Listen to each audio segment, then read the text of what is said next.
Welcome to CyberAI. This is an introductory lecture where we're going to be talking about the intersection of cybersecurity and artificial intelligence.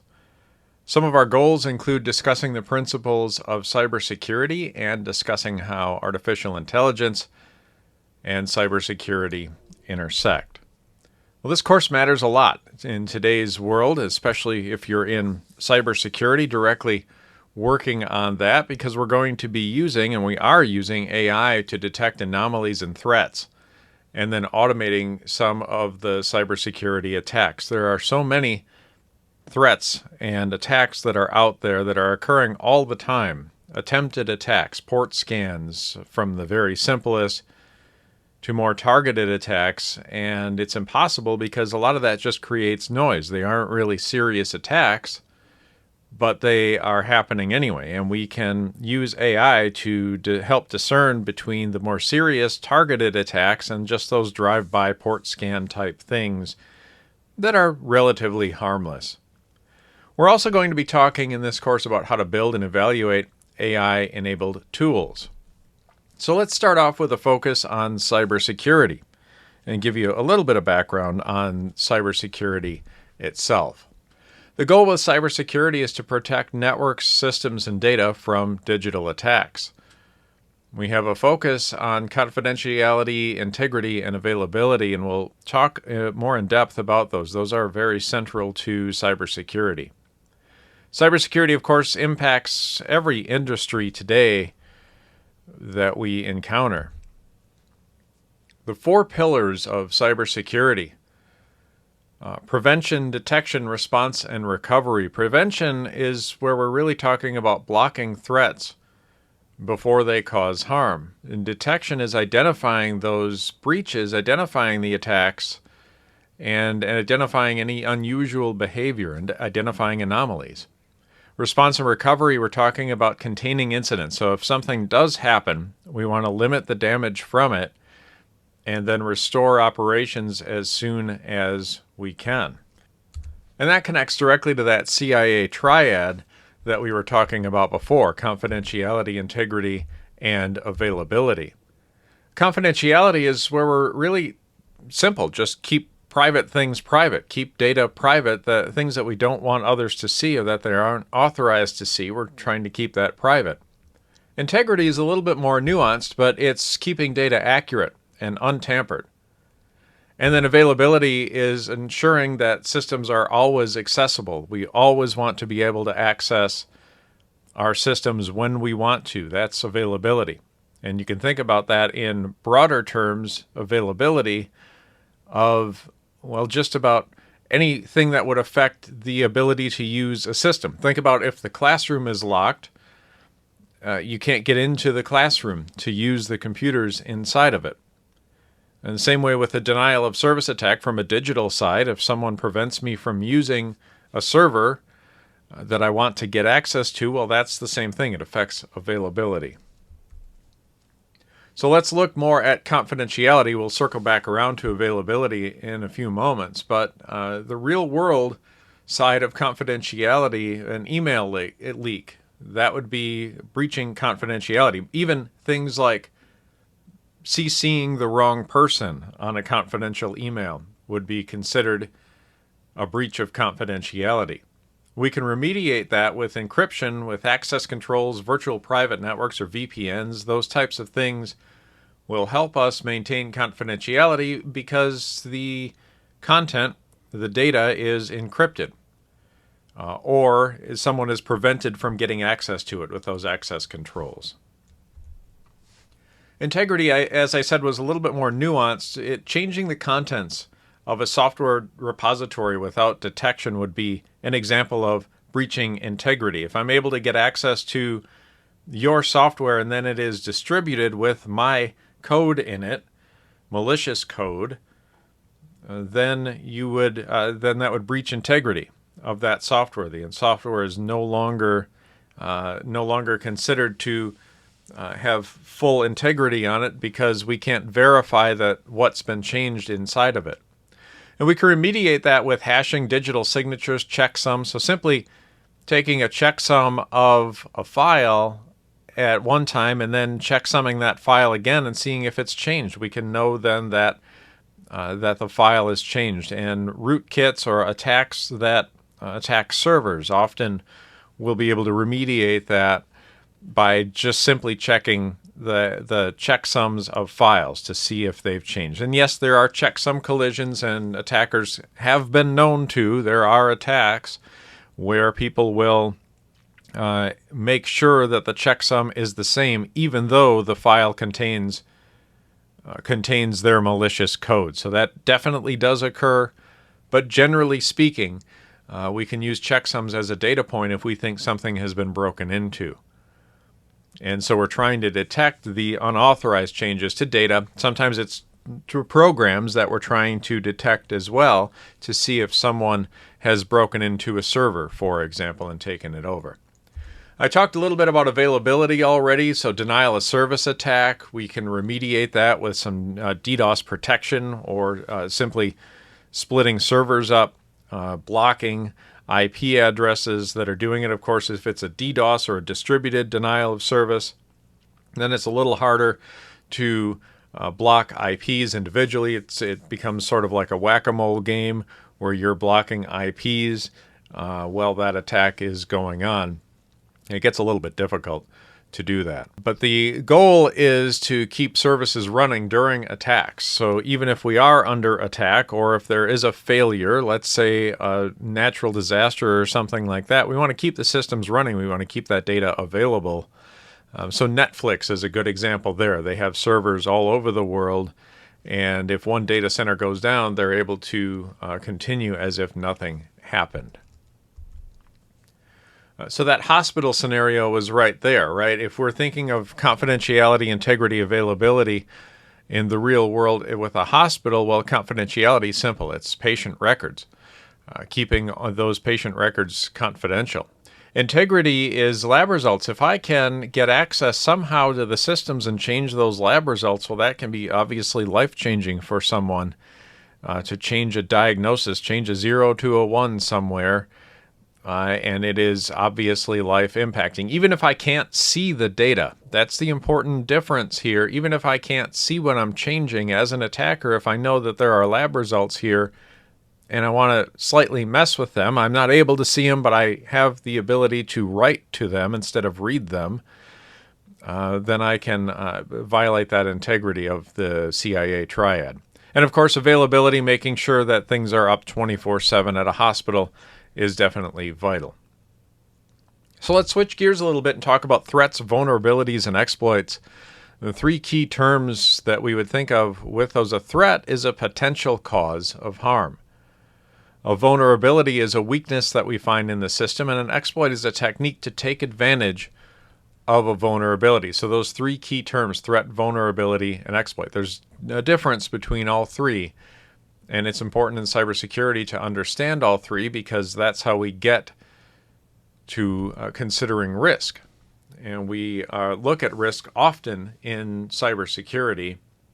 One way to look at that risk is to calculate it. Simply the threat multiplied by the vulnerability multiplied by the impact, or additive, however you want to look at that calculation. So we're going to prioritize that risk based on the likelihood and severity. And we have limited resources. That's why we need to prioritize that risk.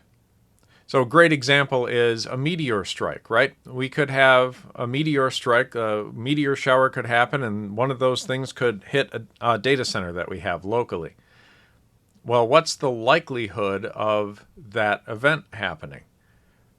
Well, the likelihood is fairly low. It's non-zero, of course, but it's fairly low. And what's the impact of that? Well, if it's a big meteor, it could knock out the entire data center. So how do we mitigate that risk? Well, let's see. We would create another data center somewhere far, far away, hopefully far enough away from that meteor strike that it wouldn't affect our data or our availability. And so that's something to think about. Now, if we take that a little bit smaller scale, think about something more realistic, someone breaking into the data center, well, there's a risk of that happening, right? there's a risk of that occurring. And now what's the likelihood of that occurring? Well, it's a little bit higher than a meteor strike, probably. And if we look at that risk or that likelihood, and then we also look at impact, if they got into there, well, they could do a lot of damage. They could affect confidentiality, they could affect integrity, and obviously availability if they were able to break into the data center. So how do we mitigate that? Well, we put locks on the doors is one way to mitigate that threat. We could put cameras up, of course, but cameras won't necessarily mitigate the threat or the vulnerability there because they're not going to be something that we're monitoring. If we're not monitoring the cameras, actively monitoring the cameras, and the security guard doesn't fall asleep, etc., then maybe it's a mitigation if we're watching those cameras 24/7. But if we're only using those cameras to track who went in and out, or as a recovery mechanism to find out what they look like and get a description of them and find them, well, that still doesn't mitigate the threat or the vulnerability within that system. And so we have to consider what cameras do. Well, we could place a security guard out there, but now what about getting around that security guard? We've all seen Mission Impossible or similar movies, and we know that there are ways to get around that. Come in through the roof. Don't go in through the front door. Don't go in through the door where the security guard is standing. You go around it, right? And so we have to think about that. Now, of course, a security guard, paying a security guard is much more expensive than installing cameras, much more expensive than installing locks, because we have to have more than one security guard. They can't work 24/7. And so it gets more and more expensive to guard those things in a way that actually matters. So we have to prioritize that because we do have limited resources. Let's look at a different example around risk, and that's the Heartbleed exploit, and I've included a link here. You can read about the Heartbleed exploit that happened several years ago. It was a vulnerability in the SSL library, so think HTTPS. When you go to a website, https://, it was a vulnerability in the library that provided that encryption, and it allowed attackers to read server memory by accessing the site from a remote location. They didn't have to have insider access or anything like that. They could simply exploit that from a remote location. It affected millions of sites. It was a drop everything and fix this type of vulnerability. And I remember I was working in industry at the time when Heartbleed came out, and it was a all hands on deck thing where even I, at the time was a technical architect, was pulled in to help with the server side of that because I had some server and load balancer experience. And so I was pulled in to assist with the mitigation and the efforts around that vulnerability and figuring out if we were impacted. And then when we figured out, yes, we are impacted, how do we fix this soonest? How do we limit the damage, etc.?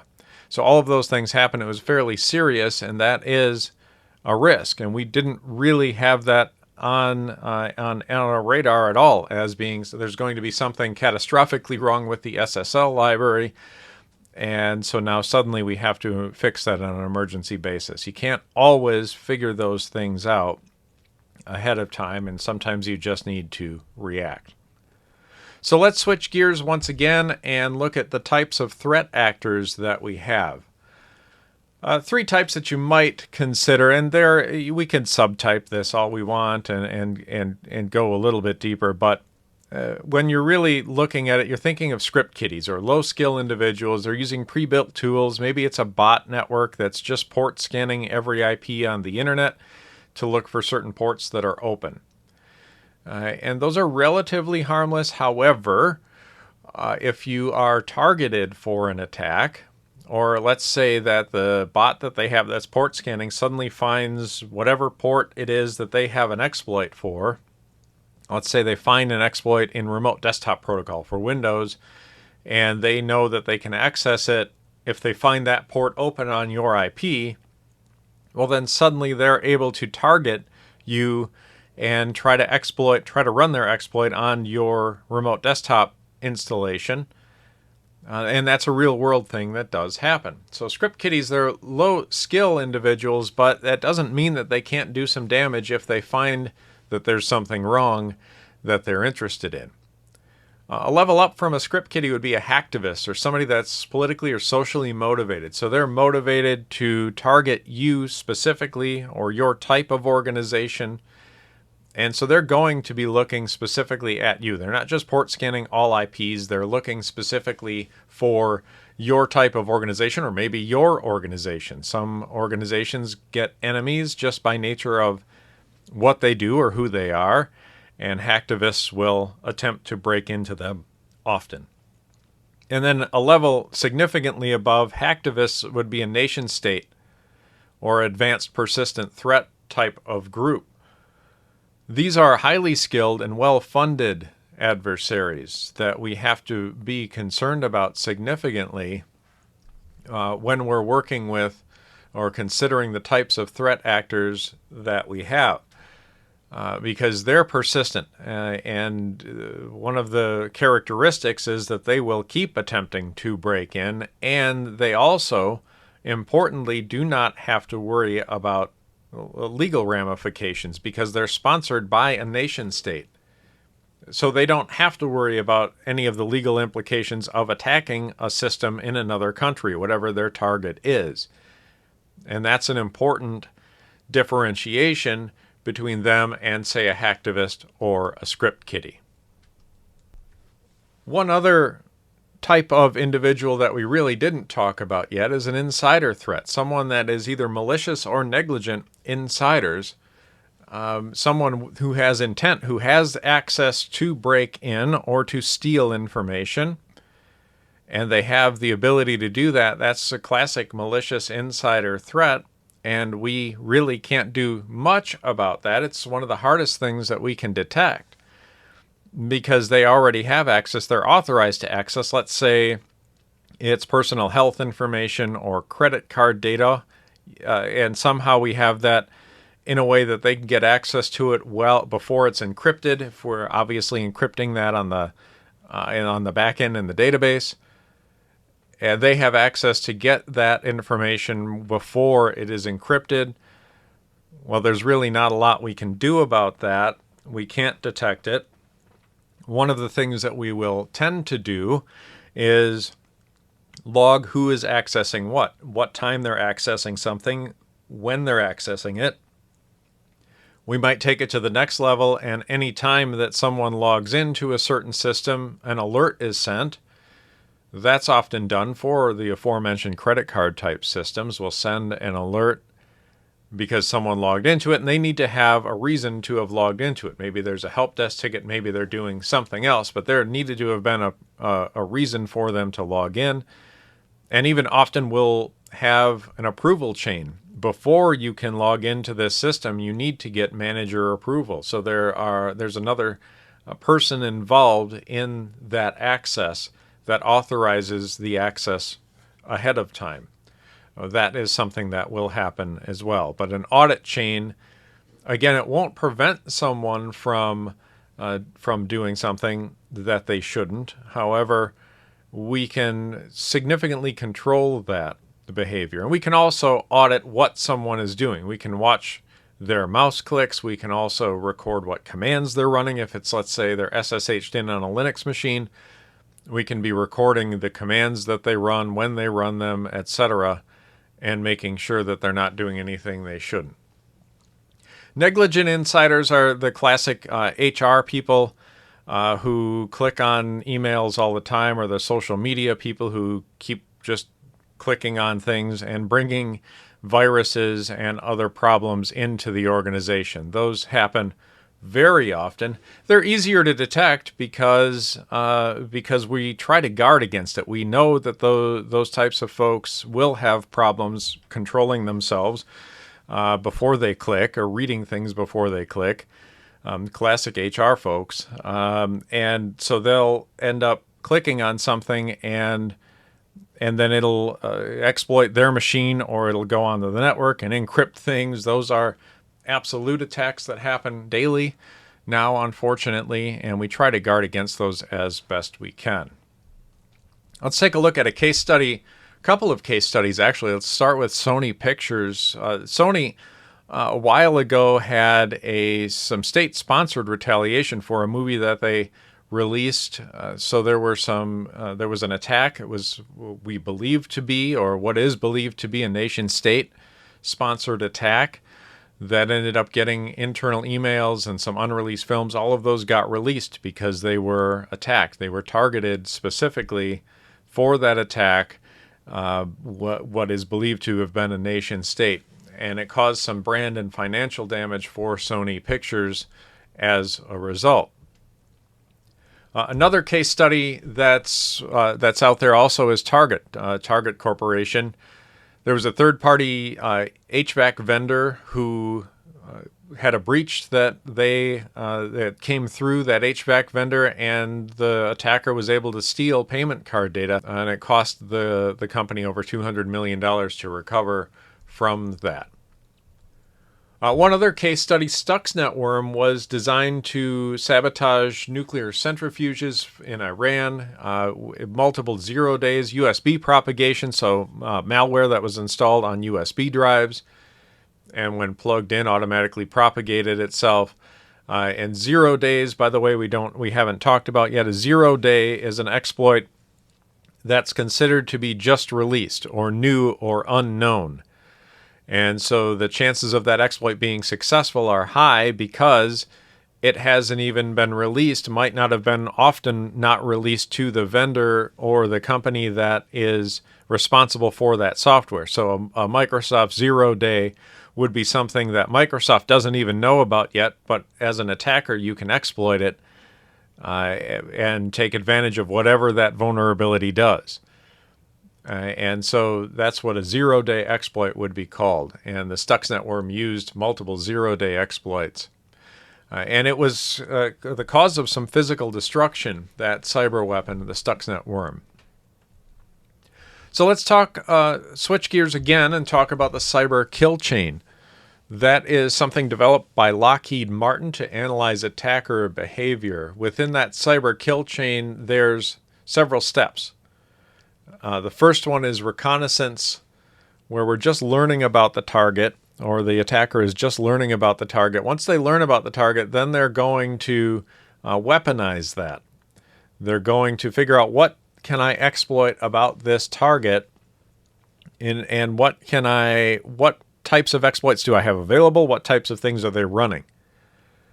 And then once I've figured that out, then I can switch gears over to delivery of that, deliver that exploit, or in other words, start the attack would be the delivery phase, and melded with the exploitation phase, and then installing whatever malware that I have within there. Once I've installed that malware, then C2, or command and control, is next. I now have access to your network, would be what would happen during that phase, and I'm able to move around within your network as I need to, as an attacker here. And then, of course, undertaking whatever actions that I have. So those steps are involved, were common and developed by Lockheed Martin, observed by Lockheed Martin, and it helps to analyze what an attacker is doing. That recon phase could be as simple as a port scan. Or it could be learning about the structure of the email addresses in your company and targeting individuals who are likely to click on emails. I pick on HR folks, but finance folks are also guilty of it. You can make an email, forge an email that looks like it came from the CEO. Hey, click on this. I need this spreadsheet immediately. That level of urgency that's often in phishing emails. And so that's the weaponization, reconnaissance phase, and then that turns into weaponization, sending that email, and then exploiting that whatever script was in that email to run would be installed, and then that gives the attacker some leverage into the network, and they can undertake whatever actions that they want. So the way to mitigate that, and one of the common themes that we have within cybersecurity, is the concept of defense in depth, where we have multiple security controls and we layer them one on top of or around one another And that gives us the ability to, if an attack does occur, to limit the damage or to mitigate the amount of damage. And so we might do that by segregating servers from client machines. In other words, our desktop and laptop machines don't have access or all full access to the servers. And the servers likewise have very limited access, let's say, to a database server between a web server. We limit that access. So if someone does break into the web server, they're not able to leverage themselves onto our desktops, and they're not able to leverage themselves onto the database server or jump over to the database server because we've limited access. And we've also installed something like an intrusion detection system. So we know suddenly that someone, for whatever reason, there's a port scan that started from our web server. Why is the web server scanning ports or attempting to scan ports on our internal network? And then we can take action to mitigate that. That's part of defense in depth. We can stop that activity, detect it, and stop that activity because we have multiple levels of detection. We have that defense in depth concept. Tied into defense in depth is endpoint security. Think about endpoints as being the devices that you're using. So laptop, desktop, phone. I was going to say telephone, but cell phone, your smartphone, tablets, anything that is we would consider to be where communications start or end might be considered an endpoint. We'll often install antivirus on those and some endpoint detection and response to know when other software is running that shouldn't be, which is directly related to device hardening. Disabling unused ports is one of the ways that we can harden an endpoint, especially servers. We'll disable software that would open up ports and possibly be exploited there.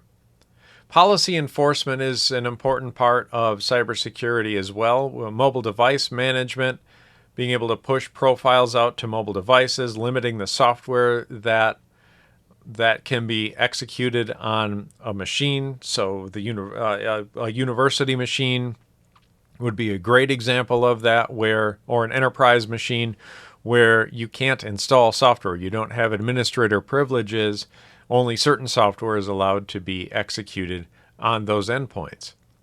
One thing to be aware of around endpoint security, though, is security theater. And security theater really refers to solutions that don't add value. It's a solution in search of a problem often. And the one that I often will use as an example is antivirus on a Linux machine. It makes no sense and takes up significant resources for Linux servers. Intrusion detection is different than antivirus. I'm talking full-on antivirus looking for viruses that would only affect desktop machines. And I've seen that installed often on where we're doing checkbox compliance or where we're doing things just simply to make someone happy that all endpoints have antivirus on them, even though it literally makes no sense and in fact will contribute to denial of service or in itself be an exploit. I've seen antivirus on Linux be an exploit or a path to an attack more often than I've seen it help, when actually never seen it help. So it's not hard to meet that bar or that criteria. So that's an example of security theater where we're solving something that isn't actually a risk. It'd be like building something that is entirely meteor strike proof because the likelihood of that isn't very high. It's non-zero. It's always non-zero, but the likelihood of that, build a meteor-proof data center, but put no locks and no cameras on it, right? Anyone can get in anytime. That's roughly what we're doing with antivirus on some of these endpoints. Application security. If you're a developer, your code matters. So looking at secure coding principles, code review principles, we can use AI for some of that. But remember, AI is only going to be as smart as the input. So if all of the input to an AI model has the same security vulnerability or is unable to discern secure from non-secure code, well, then we really haven't gotten anywhere. So relying on AI entirely for that until we know that the AI is specifically trained to look for security issues, well, then it's a little bit of a problem. OWASP, I have included a link to the OWASP top 10 vulnerabilities here. That's something to look through. DevSecOps principles are also great here. Just the overall general idea for DevOps and DevSecOps, helping to automate security things and to move those security requirements and security mindset towards the developers, shifting those left, or you might hear the term shift left, meaning that we're trying to move some of those things and make them more automated so developers don't have to even think about them. They're just inherent in the systems that are being developed.